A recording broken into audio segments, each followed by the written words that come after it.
दोस्तों आज भी मैं आपको क्लास 7th का एक्सरसाइज 9.1 बताने जा रहा हूँ।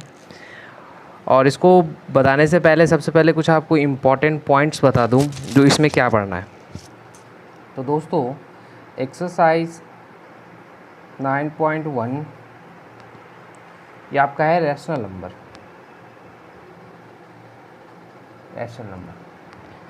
तो सबसे पहले चैप्टर को स्टार्टिंग करने से पहले हमें ये देखना होगा रैशनल नंबर होता क्या है। तो सिंपल आप समझ लीजिए, जो रैशनल नंबर जितने भी आपके नेचुरल नंबर होते हैं, नेचुरल नंबर जितने भी आपके इंटीजर्स होता है, ठीक है ना, ये सब सारे क्या हैं, रैशनल नंबर है, ठीक है ना। अब आपको पता है इंटीजर क्या होता है। तो इंटीजर जो है दो तरह का होता है। आप नंबर लाइन पे समझे तो ज़्यादा बेटर है, ठीक है ना। ये आपका हो गया, आपके राइट हैंड साइड जो है पॉजिटिव इंटीजर्स होता है और लेफ्ट हैंड साइड क्या होता है, नेगेटिव इंटीजर्स होता है, ठीक है। तो दो तरह के इंटीजर्स होते हैं। तो रैशनल नंबर क्या है, तो यही आपके सारे नेचुरल नंबर और आपका इंटीजर्स का रेशियो फॉर्म है। देखिए रैशनल नंबर जो है ये बेसिकली होता है P/Q फॉर्म है। मतलब जो भी फ्रैक्शनल वाली वैल्यू होती है, फ्रैक्शन वैल्यू, वो भी क्या होती है, रैशनल नंबर होती है। कोई ज़रूरी नहीं है जो फ्रैक्शन नहीं हो, जैसे कि 1 2 3 4 ये भी रैशनल नंबर है, क्योंकि हर एक जैसे कि नेचुरल नंबर है उसके नीचे तो 1 तो होता ही है। ये भी तो एज एक P/Q फॉर्म ही हो गया। तो इसीलिए ये भी मतलब जितने भी आपके नेचुरल नंबर है वो सब सारे क्या है, रैशनल नंबर है, क्योंकि वो P/Q मतलब फ्रैक्शन फॉर्म में सारे नेचुरल नंबर होते हैं, ठीक है। नेगेटिव इंटीजर भी सारे आपके नेचुरल नंबर फ्रैक्शन फॉर्म में होते हैं, तो वो भी क्या होंगे, रैशनल नंबर होंगे, ठीक है। अब हम एक्सरसाइज 9.1 के कुछ इंपॉर्टेंट क्वेश्चन बताते हैं। हालांकि आप बुक से देख लीजिएगा और मैं सारे सेक्शन के एक एक क्वेश्चन में कर देता हूँ। जैसे कि पहला क्वेश्चन है आपके, पहला क्वेश्चन बोल रहा है list 5 rational number between 1 and 0। तो पहला क्वेश्चन बोल रहा है 1 and 0 के बीच में 5 रैशनल नंबर बताने को, ठीक है। तो अब एक काम करिए, आप सेम नंबर से आप क्या करिए, मल्टीप्लाई कर देना है, 10/10 से कर देना है 1 को, तो ये हो जाएगा 10/10 हो जाएगा। और फिर 0 को भी क्या कर देना है, 10/10 से इंटू कर देना है, तो ये हो जाएगा 0/10। अब इन दोनों के बीच में कितने रैशनल नंबर हो गए, 10/10 एंड 0/10 के बीच में कितने हो गए रैशनल नंबर, 10 रैशनल नंबर देखने को मिल रहे हैं। लेकिन हमें कितने निकाले, 5 ही निकाले हैं। तो आप लिख सकते हैं 1/10, 2/10, 3/10, इस तरह से आपके 5 रैशनल नंबर हो गए, ठीक है। एक तो ये हो गया क्वेश्चन, पहला क्वेश्चन। अब आपका दूसरे क्वेश्चन में ये बताया जा रहा है, जो आपको right 4 more rational number in each of the following pattern. मतलब आपको पैटर्न एक दिया हुआ है, जैसे कि -3/5, उसके बाद दिया हुआ है -6/10, -9/15, -12/20। अब इसके बीच इसके ये बता रहे हैं जो इसके और 4 रैशनल नंबर बताएं। तो 4 ये तो दिए ही हुए हैं, ये सेकंड का पहला मैं बता रहा हूँ, 4 तो दिए ही हुए हैं और आपको बोलना है 4 और निकालिए। तो आप पैटर्न को समझिए, पहले तो था -3/5, तो ये -6/10 कैसे आया, क्योंकि 2/2 से ऊपर नीचे दोनों में मल्टीप्लाई किया, तो ये दूसरा आया, देखिए दूसरा आ गया। फिर इसको क्या कर रहा है, पहले 2 से इंटू किया, अब देखिए अब इसको क्या कर रहा है, मतलब 3 का आपका क्या देख रहे हैं, ऊपर में क्या है, 3 का मल्टीपल है 3, फिर 6, 3 2 जा 6, 3 3 जा 9, 3 4 जा 12, तो यहाँ पे क्या हो जाएगा 3 5 जा 15, ठीक है। ऊपर का तो पैटर्न समझ में आ गया, तो 3 का टेबल पढ़ना है और नीचे किसका टेबल पढ़ना है, देखिए 5 का टेबल पढ़ना है, 5 10 15 20, तो यहाँ पे क्या हो जाएगा 25, ठीक है ना। ऊपर है 3 का टेबल, नीचे है क्या 5 का टेबल, तो माइनस का लगा दीजिए। अच्छा अब यहाँ देखिए 15 हो गया 3 का टेबल, 6 बार में हो गया कितने 18, यहाँ पे 5 का नीचे टेबल 5 का आ रहा है, तो 5 का क्या हो जाएगा यहाँ पे 30। फिर यहाँ पर हो जाएगा 3 का टेबल 21, पहले 4 आपको निकालना है, 4 ऊपर ऊपर लिख लीजिए। देखिए जैसे कि 1 2 3 21 और अगला क्या होगा 27, 3 का हो गया। अब नीचे है 5 का 30 35 40, तो आपके 4 और रैशनल नंबर निकल गए ना, तो यही आपको बताने हैं। ठीक है, तो तीसरा क्वेश्चन क्या कह रहा है, तीसरा क्वेश्चन कह रहा है give 4 rational number equivalent to -2/7। देखिए तीसरा क्वेश्चन में क्या करना है, किसी भी फ्रैक्शन का इक्विवेलेंट निकालना हो तो उसको क्या करना है, तो पहले 2 से कर दीजिए ऊपर नीचे मल्टीप्लाई, सेम नंबर होना चाहिए ऊपर भी नीचे भी। तो ये हो गया -4/14, अच्छा एक तो ये हो गया इक्विवेलेंट। फिर क्या कर दीजिए, इसी को 3 से भी कर दीजिए, -6/21, एक तो ये हो गया इसका इक्विवेलेंट। एक हो गया कितना, 4 निकालने हैं, ठीक है। अब आप क्या कर दीजिए 4/4 से कर दीजिए, सेम चीज़ ऊपर नीचे से, तो -8/28 हो गया, ठीक है। अब मान लीजिए एक और 5 से कर दीजिए, 5/5, तो ये हो गया -10/35। मतलब किसी का भी इक्विवेलेंट निकालना हो ना, तो सेम फ्रैक्शन तो सेम होगा, सेम टेबल से ऊपर नीचे मल्टीप्लाई कर देना है, तो वो उसका इक्विवेलेंट होगा। तो -2/7 का इक्विवेलेंट ये भी होगा, ये भी होगा, ये भी होगा, ये भी होगा, ठीक है। आपको 4 निकालने हैं, ठीक है। उसके बाद आपको बताने हैं जो क्वेश्चन दिया हुआ है, जिसमें आपके PQRS इसके पॉइंट आपको बताने हैं, ठीक है। तो आपको जैसे कि PQRS, ओके, तो यहाँ पे मैं आपको सिंपल एक क्वेश्चन बता देता हूँ मैं। जैसे कि इस तरह से दिया हुआ है, यहाँ पे दिया हुआ है U, यहाँ पे S, यहाँ पे R, यहाँ पे T, ओके। फिर यहाँ -1 है, यहाँ -2 है, फिर यहाँ -3 है, यहाँ -4 है, ओके। फिर यहाँ पे 0 है, यहाँ पे 1 है, यहाँ पे 2 है, फिर इस तरह से 2 लाइन है, फिर 3 है, फिर 4 है, और यहाँ पे आपका ये मैं आपको क्वेश्चन लिख रहा हूँ B, ओके। तो अब 5th क्वेश्चन कह रहा है आपका, 5th क्वेश्चन NCERT एक्सरसाइज 9.1 का, ये इतनी देर से मैं आपको 9.1 ही बता रहा हूँ, जो TR - RS बराबर होगा SU, ठीक है ना। अच्छा, एंड AP - PQ, अच्छा यहाँ नहीं बराबर दिया हुआ, ये AP बराबर PQ बराबर QB, तो बोल रहा है PQRS जो इसका पॉइंट बताने के लिए, ठीक है। अच्छा, अब यहाँ पे क्या होता है TR, तो TR जो है TR बराबर RS, ओके। तो TR, अच्छा एक चीज़ बताइए, यहाँ से -2 है और यहाँ से है आपका, तो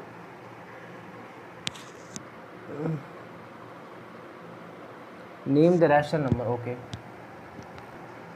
ओके। तो देखिए इसमें क्वेश्चन ये कह रहा है, जो आपका TR मतलब TR RS और SU बराबर है, मतलब ये बराबर ये बराबर ये है, ठीक है। सिमिलरली यहाँ पे ये बराबर ये बराबर ये, मतलब यहाँ से और यहाँ तक तो डिस्टेंस कितना है 1 का है। अब 1 ही को आप 3 पार्ट में डिवाइड करेगा, एक पार्ट ये हो गया, दूसरा पार्ट ये हो गया, तीसरा पार्ट ये हो गया, मतलब 3 इक्वल पार्ट्स में आपको डिवाइड करना है। तो आपको इसी तरह से आपको बताना है जो आपका पॉइंट क्या क्या होगा PQRS का। तो अच्छा, अब एक चीज़ बताइए, मान लीजिए हम यहीं से देखते हैं, तो 2 और 3 के बीच में आपको 3 पार्ट्स करना है, ठीक है। तो 3 पार्ट जब करना है आपको, तो यहाँ से यहाँ तक का डिस्टेंस कितना हो गया आपका, बताइए। यहाँ से यहाँ तक का जो डिस्टेंस है वो आपको कितना हो गया, 1 का हो गया डिस्टेंस। अब 1 को ही आप 3 पार्ट्स में डिवाइड करेंगे, ठीक है ना। तो अच्छा एक चीज़ बताइए, यहाँ पे आप लिख सकते हैं जो, ओके, मैं एक शॉर्ट ट्रिक बताता हूँ। मान लीजिए -2 से लेकर के और आपको -1 तक आपको ले जाना है और इसको 3 पार्ट्स में डिवाइड करना है, ठीक है ना। तो तो मतलब हर एक पॉइंट का आपको फ्रैक्शनल वैल्यू निकालनी है। तो एक काम करिए, -2 और -1 के बीच में 3 रैशनल नंबर निकाल लीजिए, इसका आपको पॉइंट बताना है। तो बस वही चीज़ है, -2 को आप करिए क्या, एक काम करिए, एक बार 3/3 से कर लीजिए, ठीक है। तो -6/3 हो गया। अच्छा, अब एक काम करिए, -1 को भी कर लीजिए 3/3 से, तो क्या हो गया, ये हो गया -3/3। अब इन दोनों के बीच में रैशनल नंबर क्या क्या हो जाएगा, -6/3 एंड -3/3 के बीच में देखिए, तो एक तो हो जाएगा -4/3, एक हो जाएगा आपका -5/3।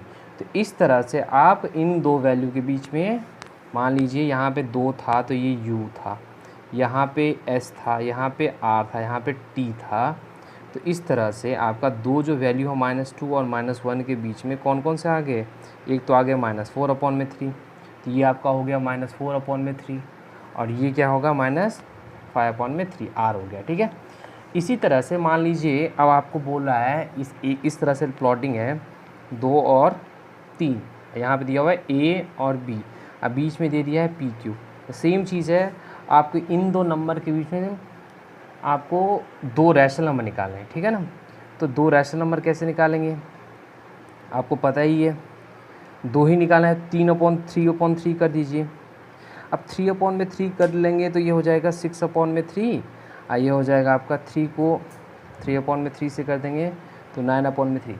हमेशा ये बात याद रखना है, जो हमेशा डिनोमिनेटर क्या होना चाहिए, सेम होना चाहिए, ओके। तो 6/3 एंड 9/3 के बीच में कौन कौन सा आ जाएगा, एक 7/3, फिर 8/3। तो ये हो जाएगा आपका वैल्यू 7/3, और ये हो जाएगा आपका 8/3। इसी तरह से आपको क्वेश्चन इसमें ये आ रहा था, जो s का पॉइंट क्या होगा, r का पॉइंट क्या होगा, फिर आपका पूछा था p का पॉइंट क्या होगा और q का पॉइंट क्या होगा। ये तो पता चल गया, देखिए यहाँ पे p का हो गया 7/3, q का हो गया 8/3, s का हो गया -4/3, और r का हो गया -5/3, ठीक है। अब चलिए हम नेक्स्ट क्वेश्चन पे चलते हैं। इसमें बोल रहा है, जो 6 नंबर क्वेश्चन आपका ये बोल रहा है, जो इसमें सेम रैशनल नंबर है, कौन कौन से सेम रैशनल नंबर है, ओके। तो सेम रैशनल नंबर आपको बताना है, तो सबको हमें सिंपलेस्ट फॉर्म बोलिए या स्टैंडर्ड फॉर्म में आपको कन्वर्ट करना पड़ेगा। तो सिंपलेस्ट फॉर्म या स्टैंडर्ड फॉर्म क्या होता है, तो आपको बस काटना है। जैसे कि मैं आपको बता दूं, जैसे कि -7/21 है, तो क्या इसको आप सिंपलेस्ट फॉर्म में कर सकते हो, ऑफकोर्स कर सकते हो। कैसे कि काटना, सिंपलेस्ट मतलब काटना है, या लोएस्ट टर्म बोलिए तो बात एक ही है। तो ये हो गया -1/3। अच्छा, अब 3/9 कर लीजिए, तो या ये कटेगा, 3 से कट जाएगा, तो ये हो जाएगा 1/3।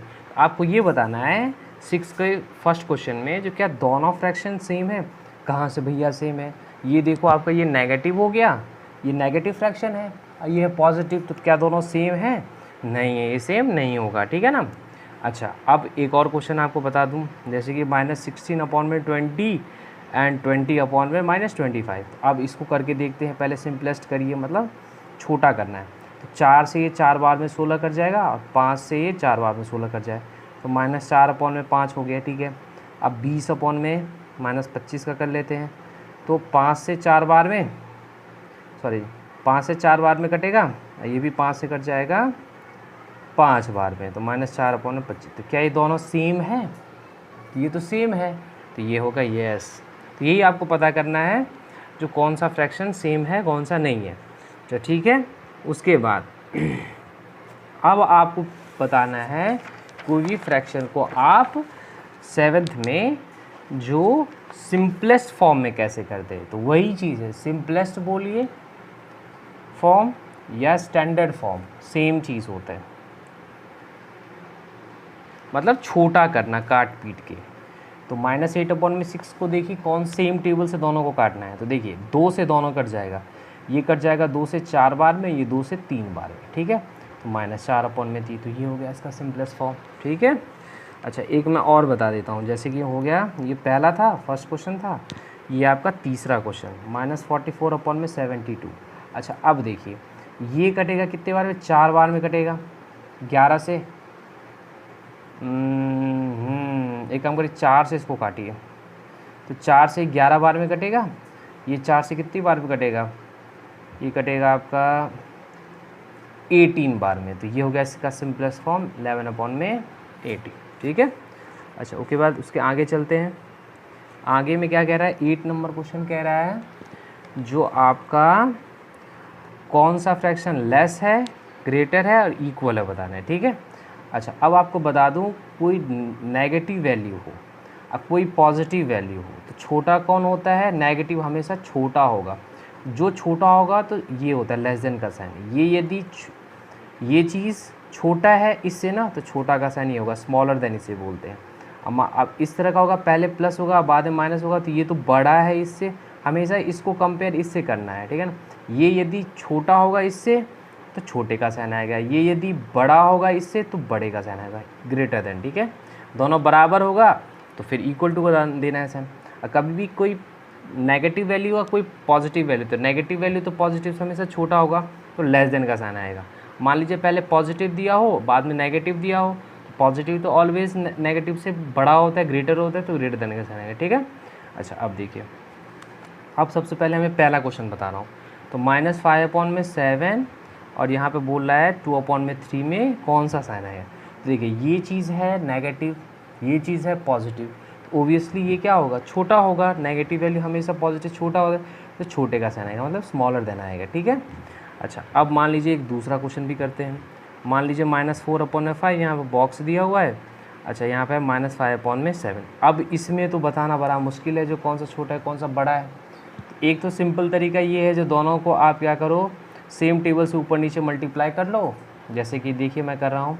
अब मान लीजिए 7 से कर दिया इसको 5 को, ये हो जाए -28/35, और इसको 5/7 वाले को कर दिया मैंने 5/5 से, तो ये -25/35।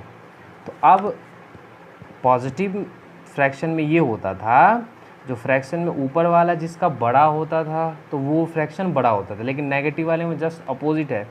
नेगेटिव वाले में जिसका न्यूमरेटर बड़ा होगा वो क्या होगी, वैल्यू छोटी वैल्यू मानी जाएगी, ठीक है। तो इसमें आपका ये वाला जो है, ये वाला फ्रैक्शन क्या है, बड़ा है, ये वाला फ्रैक्शन क्या है, छोटा है, ठीक है ना। क्योंकि देखिए नेगेटिव में जो वैल्यू आई है ये -28 आ रहा है, ये -25 आ रहा है, तो ये तो नेगेटिव में तो जो बड़ा दिखता है वो होता है छोटा, तो ये फ्रैक्शन क्या होगा, छोटा होगा। तो जितने भी क्वेश्चंस हैं सबको ऐसे एलसीएम वेलसीएम करके ही इसमें छोटे बड़े और बराबर का पहचान करनी है, ठीक है। अच्छा अब है आपका क्वेश्चन नंबर 9। तो 9 कह रहा है जो कौन सा बड़ा है कौन सा कौन किससे बड़ा है आपको ये बताना है। तो 2/3 एंड 5/2, तो यही कंपेयर जब भी आए आपको क्या कर देना है, एलसीएम वाला सीन अपनाना है। जैसे कि 2/3 इसको आप क्या कर दीजिए 2/2 से कर दीजिए, तो ये हो जाएगा 4/6, इसको आप कर दीजिए 3/3 से, तो ये 15/6। अब देखिए पॉजिटिव वैल्यू में नीचे वाला तो सेम है, और जिसका ऊपर वाला बड़ा हो वो फ्रैक्शन क्या होता है, ग्रेटर फ्रैक्शन होता है। तो अब ये बड़ा है तो ये फ्रैक्शन क्या होगा, ग्रेटर होगा, ठीक है। अच्छा अब एक चीज़ और बता देता हूँ। एक है आपका किसी भी फ्रैक्शन को बोलेगा आपको असेंडिंग या डिसेंडिंग ऑर्डर में लिखने के लिए, ठीक है। तो उसको क्या करना है, जैसे कि 10 का फर्स्ट क्वेश्चन कह रहा है एनसीईआरटी एक्सरसाइज 9.1 का, जो इसको आपको असेंडिंग ऑर्डर में लिखना है। तो अब आप क्या करिए, असेंडिंग का मतलब क्या होता है, स्मॉल टू लार्ज, तो छोटे से बड़ाई की तरफ आप लोग स्मॉल टू लार्ज आपको लिखना है असेंडिंग का, स्मॉल टू लार्ज, ठीक है ना। तो छोटे से बड़ा आपको लिखना है। अब देखिए आपको पता है जो भी सबका डिनोमिनेटर, पहले डिनोमिनेटर देखना है, सबका सेम है, ठीक है। अब जिसका न्यूमरेटर नेगेटिव में बड़ा दिखेगा वो सबसे वैल्यू क्या होगी, छोटी होगी, ठीक है। अच्छा जो वैल्यू सबसे छोटी दिखती है वो होती है बड़ी आखिरकार में। तो असेंडिंग में लिखना है, तो एक चीज़ बताइए, ये तो पहले से ही असेंडिंग ऑर्डर में है, सबसे छोटी वाली वैल्यू ये है, तो उससे बड़ी ये है, और जो सबसे और उससे बड़ी ये, ठीक है। ओके स्मॉल टू लार्ज ये पहले से ही बना हुआ है। ये क्वेश्चन और कर देता हूँ, जैसे कि -1/3, -2/9 और -4/3। अब देखो इसको निकला है असेंडिंग ऑर्डर में, तो आप क्या करें, सबका पहले नीचे वाला सेम करना है, तो -1/3 इसको 3/3 से कर देना है, जिससे हमें क्या हो जाएगा, 9 हो जाएगा। दूसरा तो ऑलरेडी है ही, तीसरे वाले को कर दो 3/3 से तो हो जाएगा -12/9, ठीक है। और एक और कौन सा फ्रैक्शन है, -2/9। तो देखो अब इन तीनों में जो सबसे बड़ा दिखेगा नेगेटिव में वो सबसे क्या होगा, छोटा होगा। तो सबसे छोटा क्या हो गया, -12/9, ठीक है। उससे बड़ा कौन सा हो गया, देखो -3/9। और सबसे बड़ा कौन सा हो गया, -2/9, ठीक है। तो आज के लिए इतना ही। और एक्सरसाइज 9.2 के जो ऑल सॉल्यूशन है, एक एक दो दो बता दिया करूँगा, वो आपके नेक्स्ट वीडियोस में आगे आ जाएगा। तब तक के लिए thank you so much, stay safe, stay home.